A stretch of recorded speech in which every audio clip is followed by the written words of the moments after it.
Hola muchachos, continuamos con nuestro estudio de las leyes de la mecánica.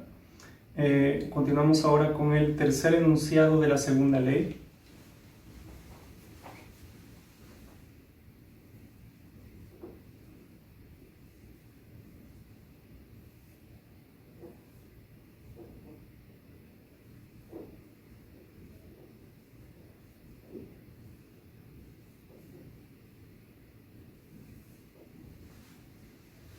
Bien, vamos a seguir analizando lo que son pares aislados vistos desde un sistema de referencia inercial.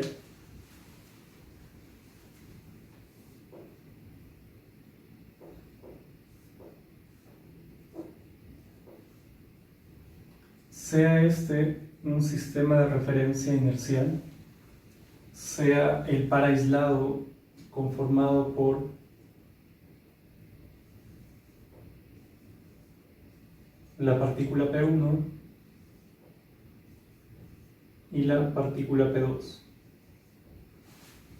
En el segundo enunciado, en lo que vimos en el video anterior, vimos que las aceleraciones que tienen las partículas cuando están una en presencia de la otra tienen direcciones iguales pero sentidos opuestos, ¿no?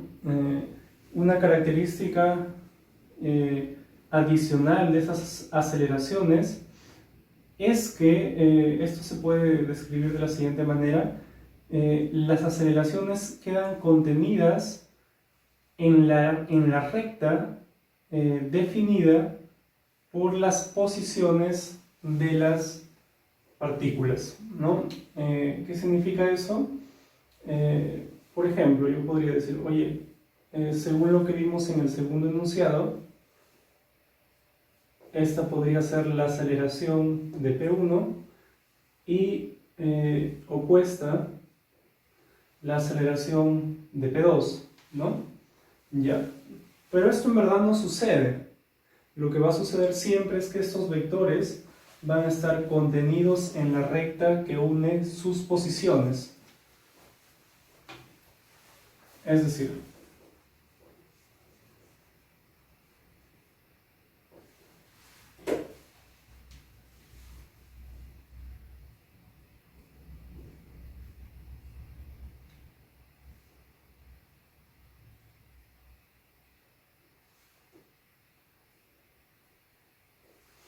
esa es la recta que une las posiciones de ambas partículas y las aceleraciones necesariamente están contenidas en esa recta, ¿no? Entonces, por ejemplo, bueno, claramente van a haber dos opciones, lo que podríamos describir como una atracción o una repulsión, si así se quiere. Es decir, una opción es que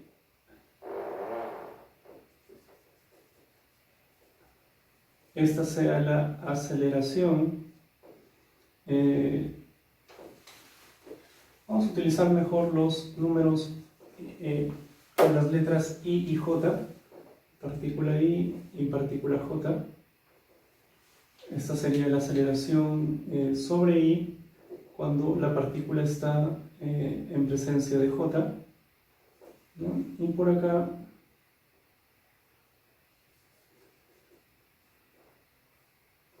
recuerden, las aceleraciones son direcciones iguales, sentidos opuestos. Esta sería la aceleración de la partícula J cuando está en presencia de I. ¿Sí? Entonces, ahora, esta es una nueva, ¿qué se podría decir? Es un nuevo hecho experimental. No lo habíamos comentado anteriormente. De hecho, en el dibujo que hicimos en el video anterior no dibujamos las aceleraciones cumpliendo esto. Ahora ya lo decimos. Las aceleraciones, además de las características descritas anteriormente, cumplen con que están dirigidas a lo largo, ¿no?, de la línea. Claro, yo esto lo estoy planteando de una manera un poco diferente, ¿no? Simple y sencillamente las aceleraciones están dirigidas o son paralelas a la recta que une las posiciones de las partículas. Yo dije contenidas, ¿no? Claro, hay que recordar que las aceleraciones uno las puede dibujar donde quiera, ¿no? En este caso lo que es quizá un poco habitual es dibujar los orígenes de los vectores, sean aceleraciones o sean velocidades, justo en la partícula, ¿no? El inicio del vector justo en la partícula. Pero en verdad es un vector, tal como habíamos comentado ya videos atrás, es un vector móvil, ¿no? O simplemente un vector, lo puedo dibujar donde yo quiera. Entonces, en ese sentido, decir contenida, no contenida, claro, no tendría mucho sentido, ¿no?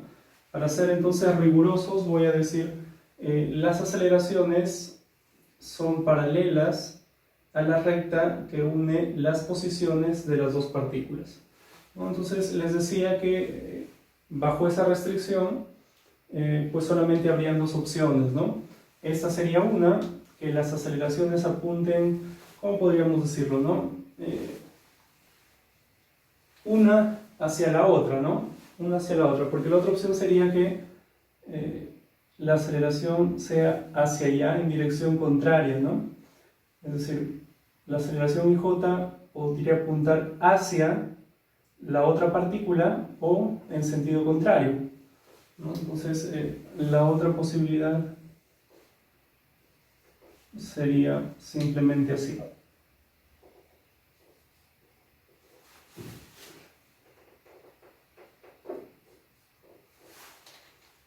¿no? Ya. Entonces, vamos ahorita a representar esa propiedad de manera alternativa, utilizando lo que se conoce como momento polar. Pero en principio puede ser este tercer enunciado establecido tal como lo he dicho. Las aceleraciones son paralelas a la recta que une las posiciones de las dos partículas del par aislado, ¿no? Entonces, a partir de esa descripción vamos a hacer una pequeña demostración. Vamos a decir lo siguiente: sea el punto, la ubicación, P es la partícula, sea P mayúscula I el punto en el cual está ubicado la partícula, y sea P mayúscula J el punto en el cual está ubicado la partícula PJ, ¿no? Bien. Escojamos un punto cualquiera al cual le vamos a llamar polo, ¿no? Lo vamos a anotar por la letra A. Un punto que pertenece al espacio generado o que está fijo, un punto fijo al sistema de referencia inercial, ¿no? Lo denotamos por A. Entonces, tenemos los tres puntos PI, PJ y A. Bien, esa descripción del tercer enunciado la vamos a poner de la siguiente manera. Vamos a decir, la aceleración, sea AIJ o AJI, son paralelas, las aceleraciones son paralelas al vector, o perdón, a la recta que une las posiciones de las partículas, ¿no? Entonces nosotros podríamos escribir lo siguiente.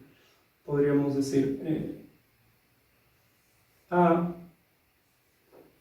y J es paralelo.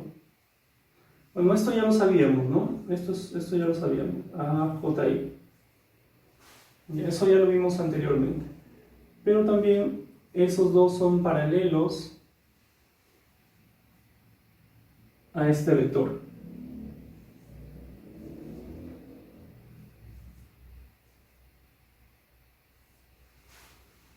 ¿Sí? PJ, P, que es el vector que une las posiciones de las partículas. Ya, esta relación de paralelismo podríamos expresarla utilizando el producto vectorial. Podríamos escribir, por tanto, A y J, producto vectorial PJ, PI, por ser paralelas, es igual al vector nulo. ¿De acuerdo? Ya, trabajemos con esta relación. Podríamos nosotros ahora reescribir este vector utilizando el punto A de la siguiente manera. Podríamos escribir A PJ más PJ PI es igual a PI, ¿no? Es decir,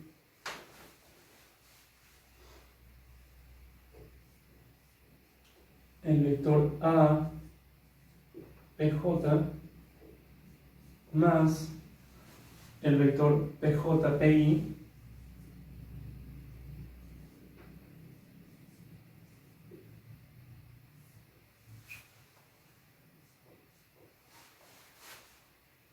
a PJ más PJPI es igual a PI.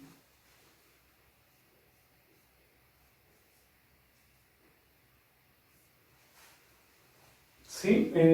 Despejemos este término que es el que nos interesa.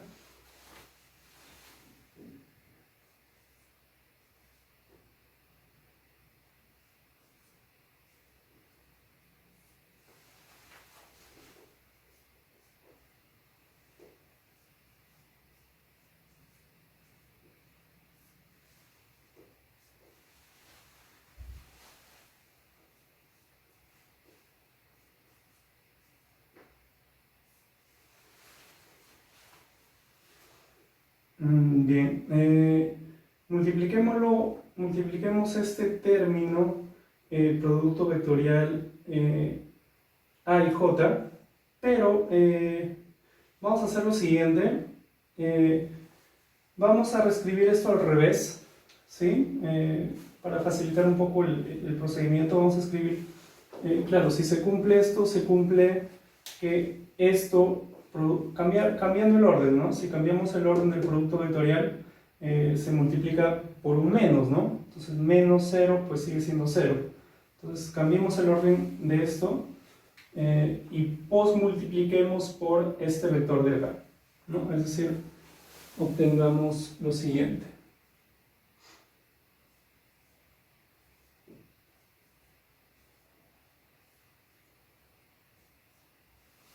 A y J esto es igual, esta ecuación la estamos posmultiplicando por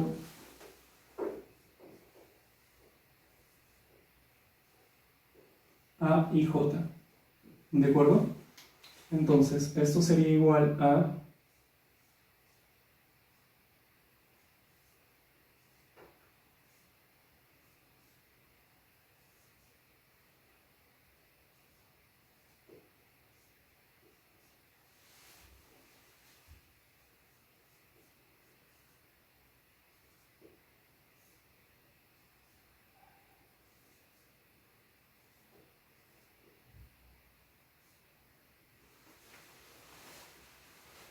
correcto, lo que está por acá, PJ, PI por A y J, es el negativo de lo de acá, por tanto es 0, entonces todo lo que tenemos por la parte derecha es 0, ¿no?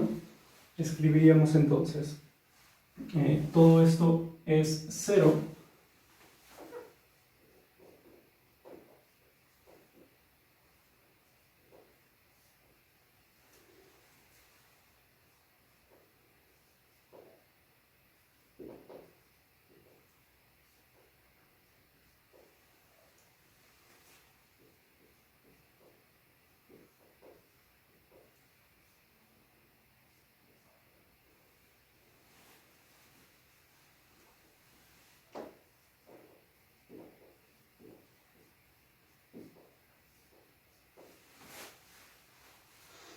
ya, y ahora vamos a recordar una relación que vimos en el video anterior, justamente que nos decía que las masas, la suma de las masas por las aceleraciones era igual a 0, es decir, habíamos encontrado que para el par aislado la masa I por la aceleración de I en presencia de J más la masa de J por la aceleración de J en presencia de I, esto es igual a 0. ¿No? Vamos a despejar ese término de acá para escribir lo siguiente. AIJ es igual a, sería menos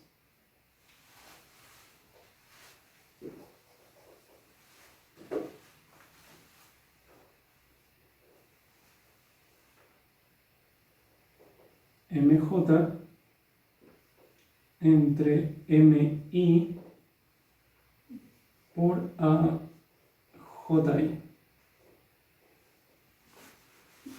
Ya, esto lo reemplazamos acá. Tendríamos, por tanto,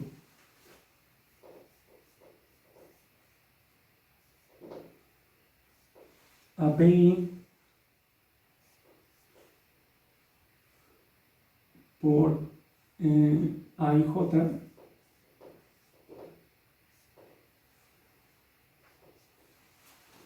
más APJ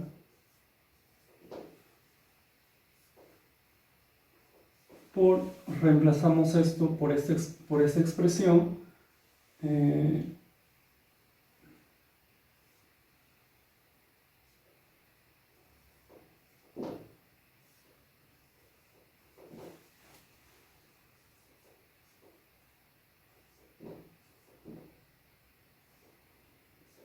esto es igual a 0, ¿no? Multipliquemos toda esa ecuación por MI y obtengamos lo siguiente.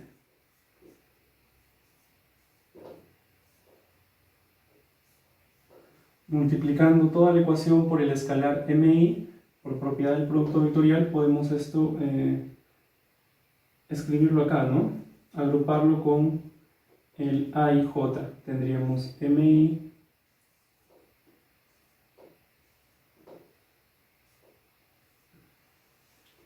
más APJ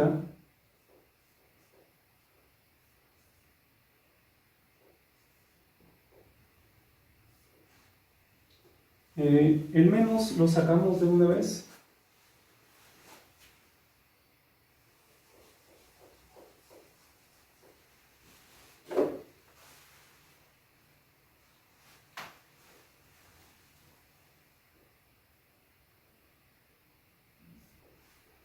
Sería menos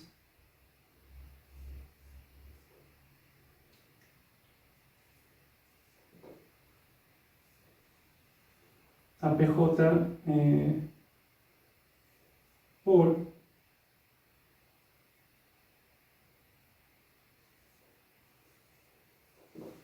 MJ AJI.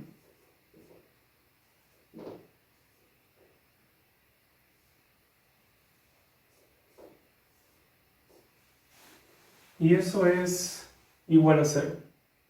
Nosotros tenemos también que estas cantidades son justamente las fuerzas, ¿no? Tal como lo vimos en el video anterior. Acá parece que he cometido un error. Claro, acá, ¿no? Acá el menos, yo lo puse como más. Acá tendría que ser menos. ¿No? Acá tendría que ser menos.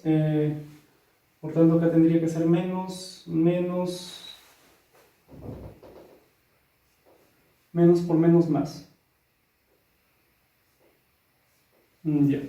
Decía que esto era justamente lo que habíamos denominado la fuerza, ¿no? La fuerza sobre la partícula I debido a o en presencia de la partícula J. Algo similar por acá.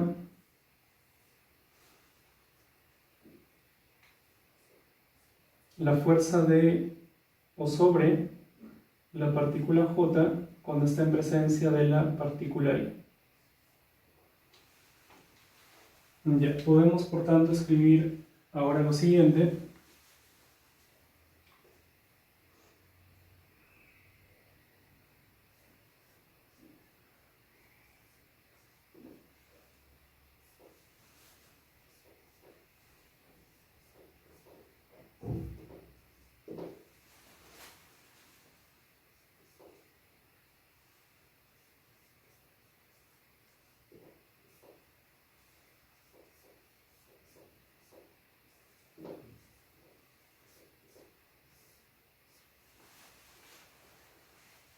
Ya está. Ahora vamos a comentar cómo se define lo que se llama el momento polar. En general, no solamente para este caso, vamos a decir lo siguiente. ¿Recuerdan ustedes cuando discutimos de vectores libres y vectores aplicados? Los vectores tal como los conocemos son vectores libres, ¿no? Se habla de vector aplicado cuando aparte del vector se define un punto de aplicación. Entonces, lo que habíamos nosotros visto era lo siguiente. Habíamos dicho, si yo tengo un vector A, ese vector puede ser definido a partir de tres elementos, ¿no? La dirección, el sentido y la magnitud. Ya. Si aparte de eso le agregamos un punto, estamos hablando de un vector aplicado. Entonces, podríamos decir, tenemos por acá el punto P y el origen del vector va a ser justamente, o el inicio del vector va a ser justamente el punto P. Entonces, definido el punto P, el vector inicia en el punto P y puedo hablar de un vector aplicado, ¿no? Entonces, un vector aplicado no es un vector, es algo más que un vector, es un vector más el punto, ¿no? El punto donde se aplica. Creo que en su momento utilizamos nosotros un simbolito para que quede claro que un vector aplicado no es un vector, es una entidad matemática diferente, ¿no? Podemos ponerlo algo así creo que lo hicimos. Decimos, suponiendo que A es un vector aplicado, está compuesto por un vector y por un punto de aplicación, ¿no? Si quieren podemos escribir, por tanto, que un vector aplicado tiene dirección, sentido, magnitud y punto de aplicación. ¿Correcto? Ya. Entonces, todo lo que está acá, todo lo que hemos visto son vectores, ¿no? Son vectores. Lo que vamos a hacer es lo siguiente. Vamos a dibujar los vectores fuerza o las fuerzas simplemente aplicados en la posición de la partícula, en el punto donde está ubicado la partícula. Y vamos a convertirlos o vamos a visualizarlos como vectores aplicados. Entonces, primero decimos lo siguiente, imaginemos que tenemos un conjunto de vectores aplicados. Entonces yo digo, oye, este es el punto 1, donde está aplicado el vector V1. Ahí está. Este de acá es el punto 2, P2, donde está ubicado el vector V2. Este es el punto P3, donde está ubicado el vector V3. Y así sucesivamente, ¿no? Imaginemos que va desde P1, P2 hasta Pn, n vectores aplicados. Y ahora escojamos un punto cualquiera, le podemos llamar el punto A, le vamos a poner. No confundir con este A es el vector, este es un punto, ¿no? Y a partir de ahí definimos lo que se llama el momento polar. Al punto A le vamos a llamar polo,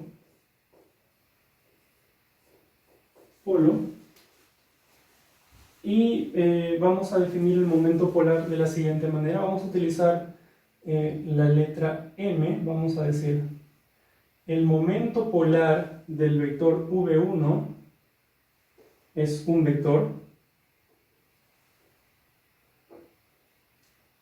No tiene nada que ver con la masa, nada que ver. Estamos utilizando la misma letra simplemente, pero este es un vector. Momento polar del vector V1, ¿no? alrededor o respecto del polo A es igual a el vector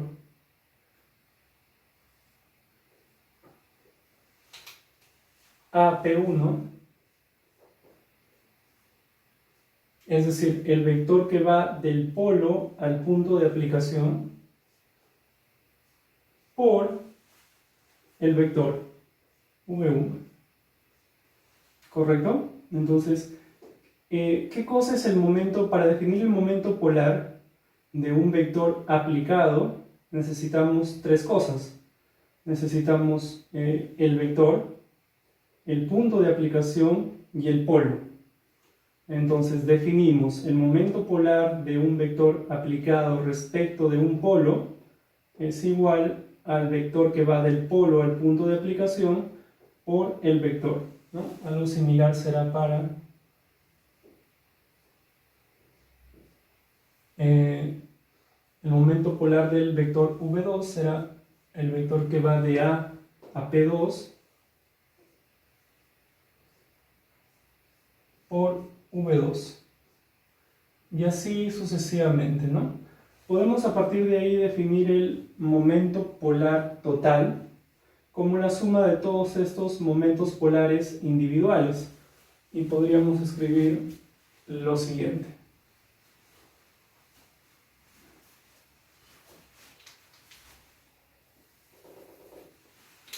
Decimos el momento polar total, es decir, de todo el conjunto de V1, V2, V3, todos los n vectores que haya, es igual simplemente a la sumatoria de todos esos m minúsculas. Sería desde i, vamos a ponerlo así, i igual 1 hasta n, suponiendo que hay 1, 2, 3, n vectores aplicados de los momentos polares mi.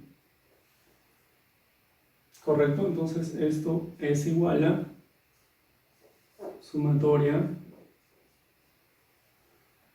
igual 1 hasta n de A, que es el polo, PI, que es el punto donde está ubicado el vector VI, por el vector, ¿no?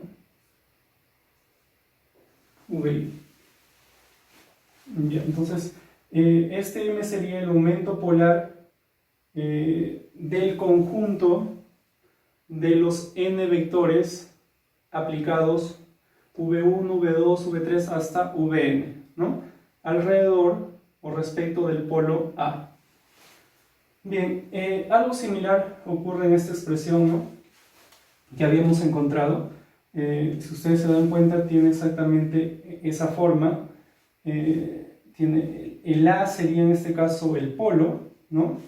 El PI es justamente la ubicación de la partícula. Entonces nosotros vamos a convertir esas fuerzas, esos vectores fuerza, en vectores aplicados en el punto donde está ubicado la partícula, ¿correcto? Entonces, F y J es un vector, no está aplicado en ningún lado, ¿no? Nosotros ahora lo vamos a visualizar como aplicado en el punto I, en el punto PI.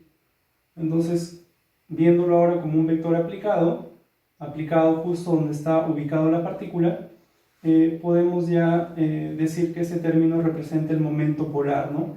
Este sería el momento polar del vector F y J aplicado en el punto I alrededor del polo A. Algo similar sería en este caso, sería el momento polar del vector FJI aplicado en el punto PJ alrededor del punto A, ¿no? Entonces, por tanto, esta expresión puede ser escrita de la siguiente manera. Simplemente como M sería el momento polar, ¿no? Porque tiene exactamente esta forma. Sería el momento polar, podríamos llamarle así, ¿no? El momento polar del par aislado. El momento polar del par aislado, ¿no? Y concluimos que el momento polar del par aislado es igual a 0.